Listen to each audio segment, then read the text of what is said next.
ஹரஹச்சி பூ டயட் கேள்விப்பட்டிருக்கீங்களா? Gallery deficit கேள்விப்பட்டிருக்கேன், கீட்டோ டயட் கேள்விப்பட்டிருக்கேன், இன்டர்மீடியட் ஃபாஸ்டிங் கேள்விப்பட்டிருக்கேன். இது என்னடா ஹரஹச்சி பூ டயட்னு தானே கேட்குறீங்க. என்னன்னு நான் சொல்கிறேன். ஜப்பான்ல ஒக்கினாவா வில்லேஜில் வாழ்கிற மக்கள் வேர்ல்டில் எல்லாரை விடவும் அதிக நாள் வாழ்கிறாங்க.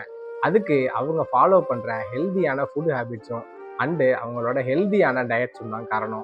ஹரஹச்சி பூ டயட்னா ஈட் ஒன்லி ஃபார் 80%. ஜப்பானில் ஒக்கினாவா வாழ்கிற மக்கள் எல்லாருமே வெஜிடபிள்ஸ், ஃப்ரூட்ஸ் அண்ட் ஃபிஷ்ஷை தான் அதிக அளவில் சாப்பிட்றாங்க. ரைஸை ரொம்பவே லிமிட்டடாக தான் சாப்பிட்றாங்க.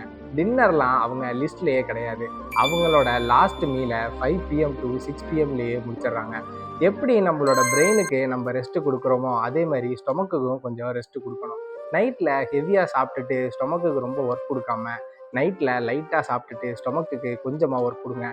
ஹெல்தியான லைஃப் ஸ்டைல் வாழணும்னா ஹரஹச்சி பூ டயட்டை மறந்துடாதீங்க. லேட்டாக ஹெவியாக சாப்பிட்டுட்டு பீஸ்ஃபுல்லாக இல்லாமல் தூங்க போகிறீங்களா, இல்லை லைட்டாக சாப்பிட்டுட்டு பீஸ்ஃபுல்லாக தூங்க போகிறீங்களா? The choice is yours.